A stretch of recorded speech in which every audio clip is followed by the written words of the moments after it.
thank you very much. We very much appreciate the attention. Today's a big day in that we had a G7 and President Macron, who's a very special man in my book. We were together, we did it together, and I think a lot of progress has been made. We've had some very good talks with Russia. We've had some very good talks with others, and we're trying to get the war ended with Russia and Ukraine, and I think we've come a long way in a short period of weeks. And the President's been very helpful also.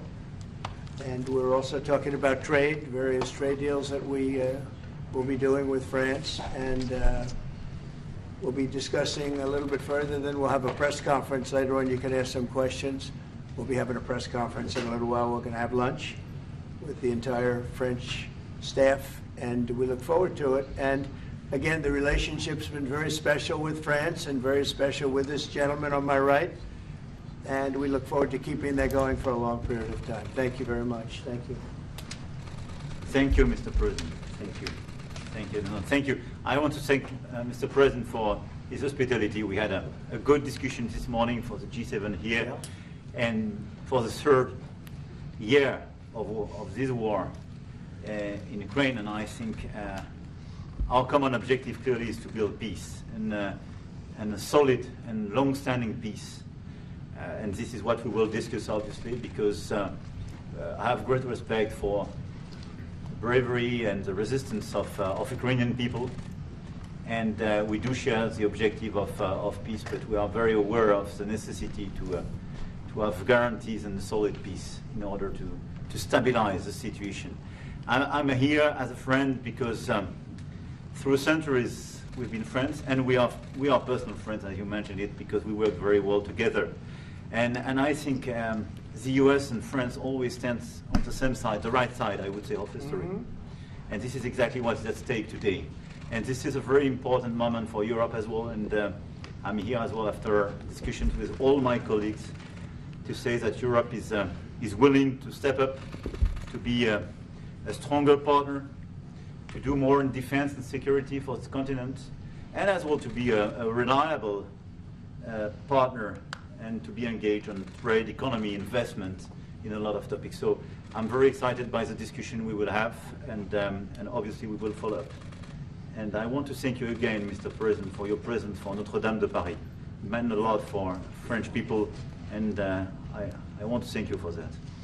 That's the cathedral, and they've done a fantastic job. The President's done a great job in bringing it back. That was a terrible thing, like, what, 5 years ago? Yeah. Watching that burn was a very horrible sight, and you've done a fantastic job in bringing it back, so I congratulate you. Thank you for being here. Thank you, President. Thank you. Anybody want to ask a question or two? Or is that a foolish question? Thank you, Mr. President. Ukrainians on the critical minerals deal. It looks like we're getting very close. The deal's being worked on, and we're, I think, getting very close to getting an agreement where we get our money back over a period of time. But it also gives us something where I think it's very beneficial to their economy, to them as a country. But, you know, we're in for $350 billion. How we got there, I don't know, but that's a lot of money, a lot of money invested, and we had nothing to show for it. And it was the Biden administration's fault. The Europeans are in for about $100 billion, and they do it as in the form of a loan. And the Europeans have been great on this issue. They understood it wasn't fair, and we were able to work something out. But with the Ukrainians, I think I can say that we're very close. Scott's around here someplace, and I think we can say that we're very, hi Scott, I think we're very close. Do you have something to say about that, Scott? We are very close. The Good. 1 yard line. All right, good. Mr. President, Mr. President. What? Would a minerals deal include a security guarantee for Ukraine? Well, it'll be, Europe is going to make sure that nothing happens. I don't think it's going to be much of a problem. I think once we settle, there's going to be no more war in Ukraine, and you're not going to have it's not going to be a very big problem. That's going to be the least of it. Mr. President, we're hearing from some Greek media reporting that the U.S. has agreed to shut down a military base in Greece that's been a logistical hub for NATO. That who shut down? That the U.S. has agreed to shut it down at the request of Turkey and Russia. Is that at all true? Marco, do you have anything to say about it? Bruce? Sir, that's a no. That's a no. Mr. President. Mr. Is it a President. no? You said- It's a no, sir. It's not a correct story. Thank you. Mr. President, how do you react to people in Europe who say that you are abandoning Ukraine and that you are going to sacrifice the security of Ukraine by making a deal with Vladimir Putin? You know, we're helping Ukraine like nobody's ever helped Ukraine before. And I can say this, if I didn't become president, Ukraine would right now still be at a level where there would be no even thinking about a peace.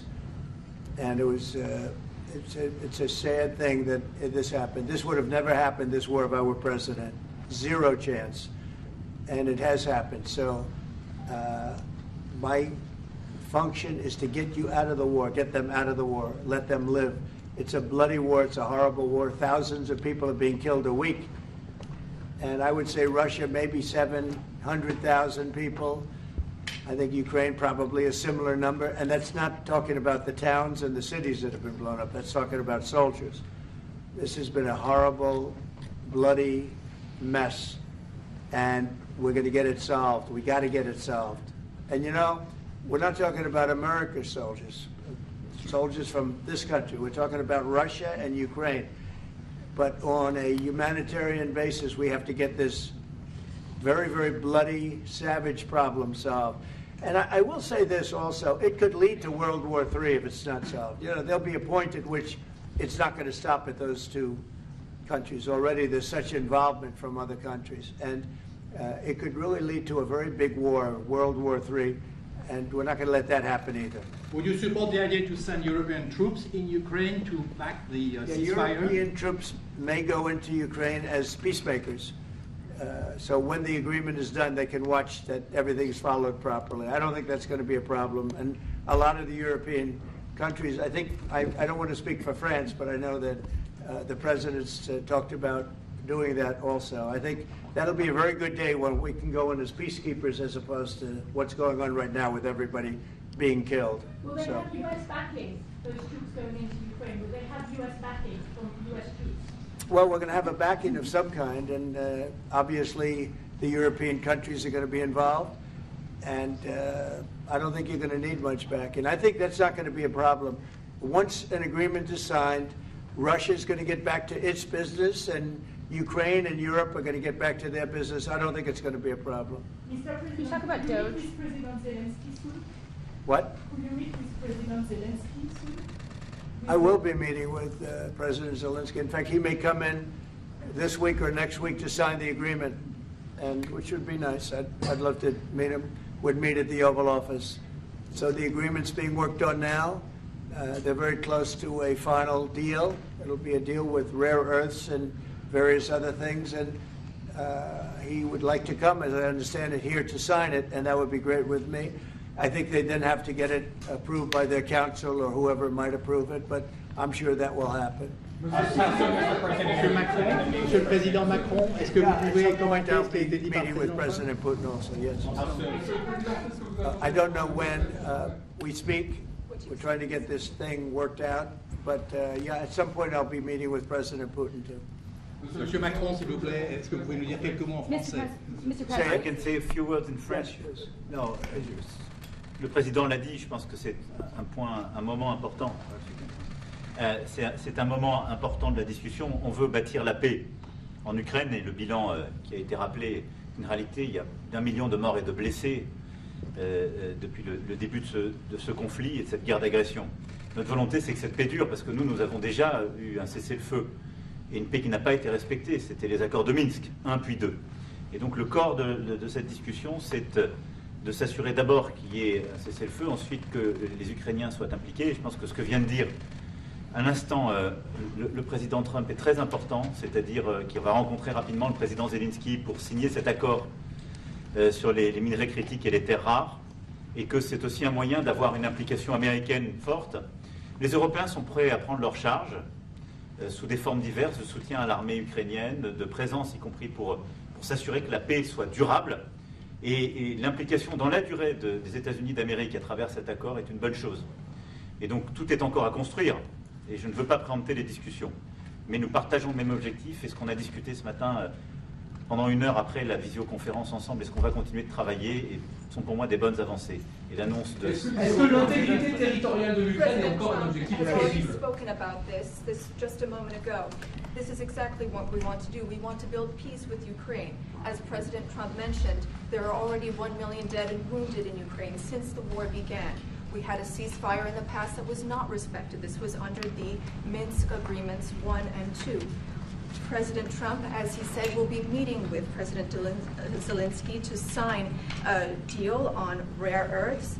And we are pleased to see this very strong American involvement.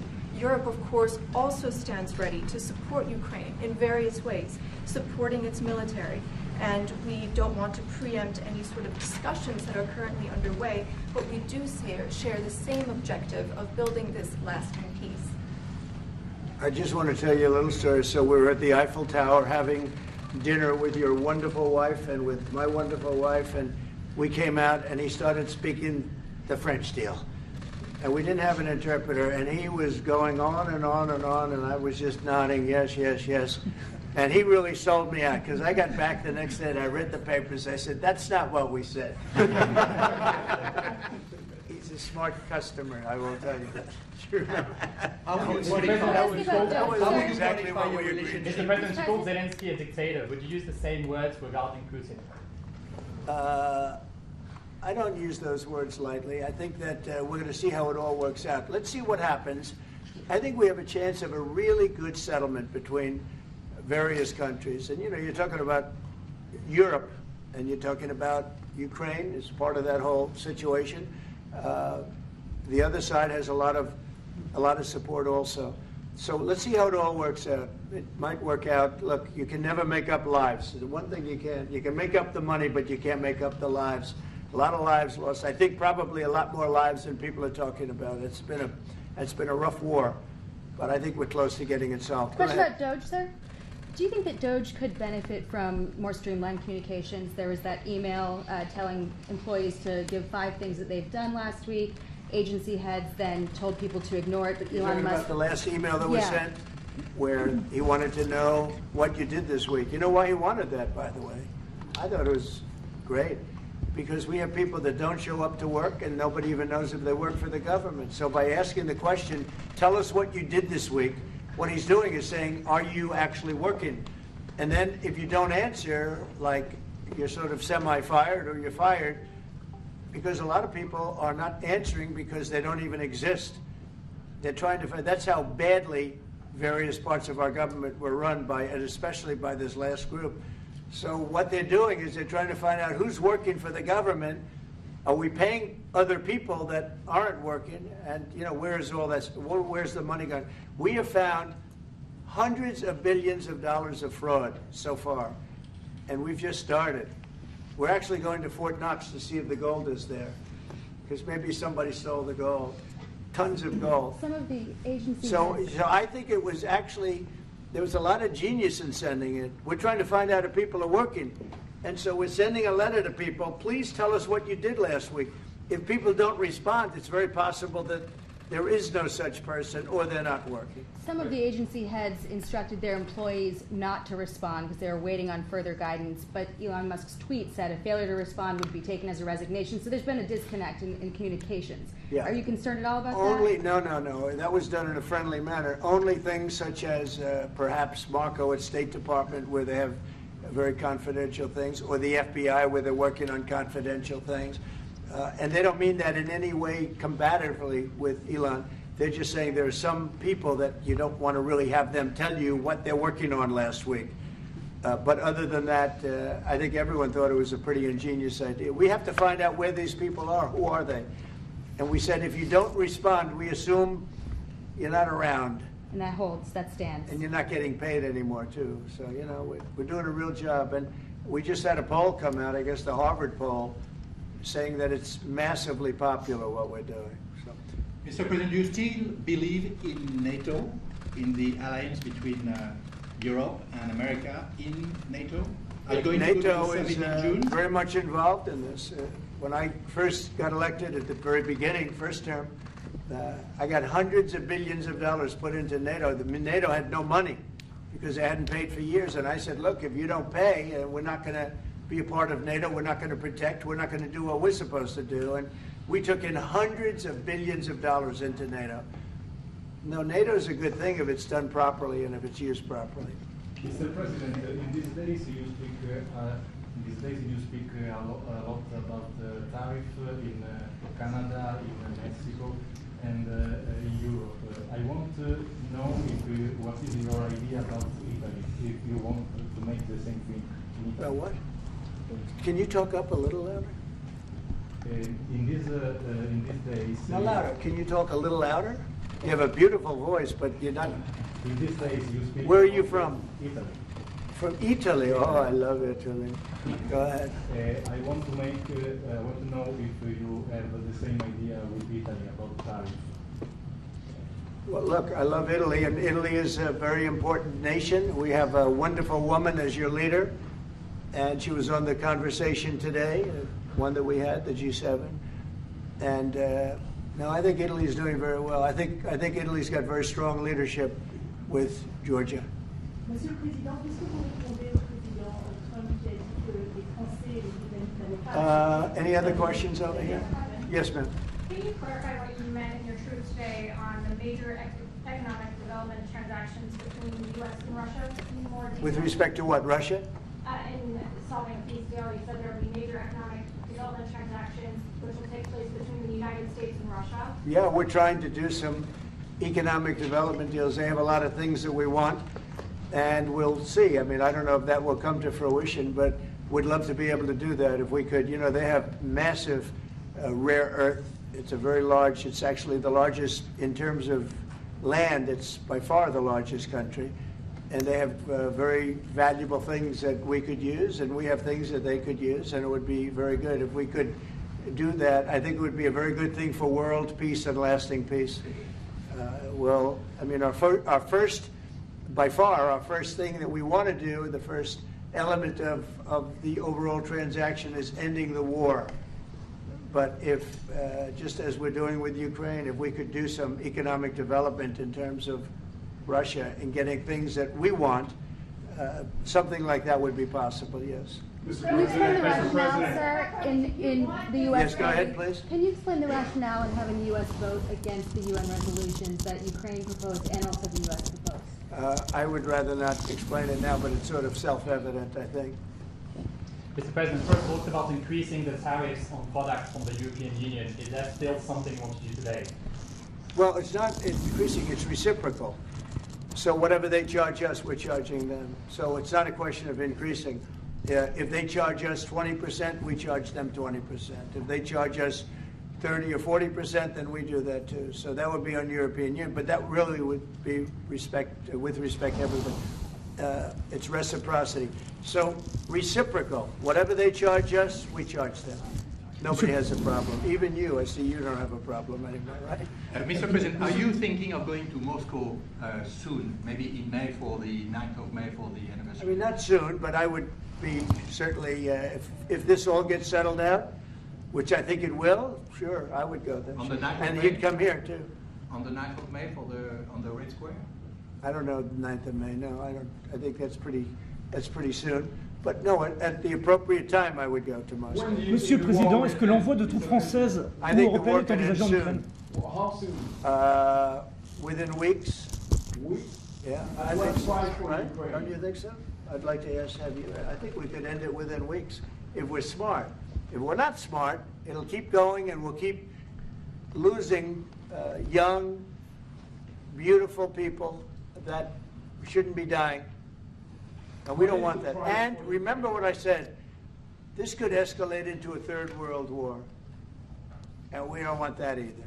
Mr. President, your envoy Steve Witkoff suggested a temporary ceasefire in the conflict, but the Russian government has denied that out of hand. Do you worry that they're not dealing in good faith? No, I think they, at some point, will agree to that. I think they probably wanted to. And I think once you have a ceasefire, it's going to end, because they're not going from a ceasefire back to war. I think people have had they're full. I'm just glad I was able to help because there was no communication with Russia until I came along. Biden didn't communicate. He couldn't communicate with his own child. So Biden didn't communicate. He couldn't. It was terrible. He hadn't spoken to Putin in 3 years. You're trying to end a war. People are being killed. Every week, thousands of people are being killed. Soldiers, in this case, mostly. Also towns, as missiles go in and back and forth. No, it's a shame. This should have never happened. This is a very sad, this is going to go down in the history books. This is a very sad moment because that should have been stopped. That should have never started. And if it did start, it should have stopped the first week, not 3 years later. Okay? Je vais répondre, if you allow me, because je pense que plusieurs questions de vous et de votre collègue qui ont été posées en français et qui rejoignent les questions posées par les collègues américains. D'abord, cette discussion est utile et construire la paix est une nécessité. La deuxième chose, c'est qu'il y a aujourd'hui une capacité de dissuasion qui est restaurée et que c'est ce que veut dire le président Trump quand il dit qu'il n'y aura plus de problème. Je pense que la force du réengagement américain aujourd'hui, c'est en quelque sorte l'incertitude aussi pour le président Poutine. Et donc il y a une capacité de dissuasion qui est là, qui permet de sceller d'abord sans doute une trêve, la capacité à vérifier que cette trêve est respectée, et ensuite un accord de paix qui permettra de reconstruire l'Ukraine, mais de lui apporter aussi les garanties de sécurité. Dans le cadre de ces garanties de sécurité, nous pensons que nous avons notre rôle à jouer. Et donc, on verra à ce moment-là de la discussion, je ne veux pas la préempter, ce qui est nécessaire pour que l'Ukraine puisse rester un pays souverain. Et d'ailleurs, dans les discussions entre l'Ukraine et les États-Unis d'Amérique, il y a cette question d'une souveraineté ukrainienne qui est respectée. Et donc, nous, ce que nous avons préparé en particulier avec nos partenaires britanniques, dans le cadre d'un travail très étroit qu'on a mené ces dernières semaines, et partagé avec tous les pays européens et alliés qui sont prêts à s'y joindre, c'est l'idée de dire on est prêt à apporter ces garanties de sécurité. Les conditions, elles doivent en être définies. Par l'envoi de troupes ? Elles doivent être définies par l'accord. Ça peut aller jusqu'à l'envoi, comme l'a dit le président, de troupes qui iront observer que la paix est bien respectée, qui iront se positionner, pas sur la ligne de front, pas pour justement, en quelque sorte, être dans le conflit, mais marquer une présence comme une garantie. Il y a d'autres moyens de soutenir qui peuvent être des soutiens accrus et capacitaires à l'armée, des structures nouvelles. Et je pense aussi que l'accord qui est discuté, le président l'a dit, la crédibilité américaine qui est mise dans ce moment, c'est aussi montrer que chacun est dans son rôle, mais que nous avons une unité, Européens et Américains, et donc avec une forme de garantie que les Américains prennent par la discussion sur les minerais critiques qui sont en train de finaliser. That is the most beautiful language. I have no idea what he's saying, but that is the most elegant, beautiful language. Go ahead, please. This is a question that was asked by several. What we need to do is make sure that we are building peace. We have deterrence capabilities that have been restored. As President Trump said, there won't be any more problems. We've seen the U.S. re-engagement and the message that sends to Mr. Putin. We have deterrence, which will allow a truce to take place, verification of that truce, and then a peace agreement can be put in place so that we can start rebuilding Ukraine with security guarantees. And we have a role to play in that. Again, I'm not preempting any discussions, but we've spoken about Ukraine's sovereignty, and that has been a subject of discussion between the U.S. and Ukraine. We have also been working closely with our British partners this week. We've shared this information with other European countries, and we are ready and willing to provide those security guarantees, which could perhaps include troops, but they would be there to maintain peace. They would not be along the front lines. They would not be part of any conflict. They would be there to ensure that the peace is respected. Our assistance may include other capacity building, perhaps for the military. We see U.S. credibility here. We each have our role to play, but it will be done in a united fashion. Mr. President, do you think that Ukraine should give up a part of its territory? Well, we're going to see. It's a negotiation that's just starting, and they've been fighting, and there's been a lot of land that's been taken. So we'll have to see how that works out. That's part of the negotiation. I will say there was great unity in that room today.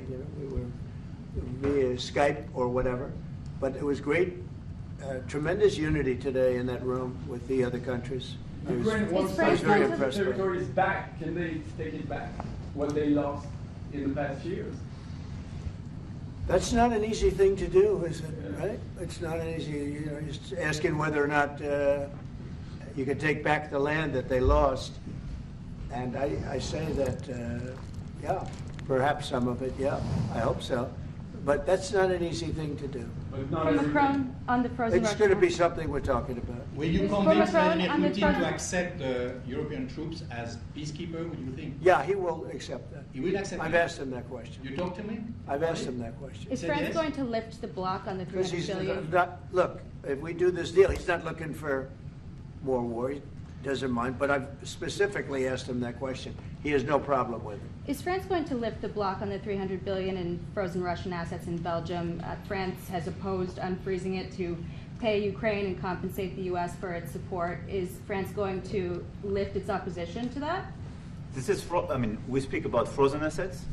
We already used them to back precisely the loans negotiated at the G7. And it's part of the sanctions, so it will depend on the follow-up of the discussions. But clearly, we respect international law. It's just frozen assets now. You can take the proceeds of the frozen assets, but you cannot take the assets themselves because it's not respecting international law, and we want to respect international How law. is one different than the other? You can take the proceeds from it. How can you not take Because the it's assets? very different. You keep the assets, you take the proceeds because they are paralyzed in a certain way. You take the proceeds during the wartime, but you keep the assets, and it's part of the negotiation at the end of the war. Because, I mean, this war costed all of us a lot of money. And this is the responsibility of Russia, because the aggressor is Russia.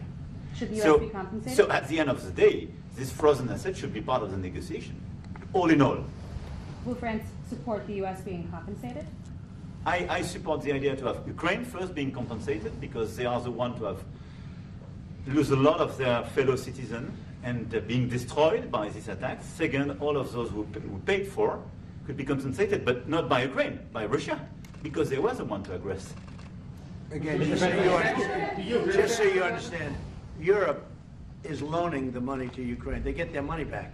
No, in fact, to be frank, we paid 60% of the total efforts, and it was through, like the US, loans, guarantee, grants, and we provided real money. To be clear, we have 230 billion frozen assets in Europe, Russian assets, but this is not as a collateral of a loan because this is not our belonging.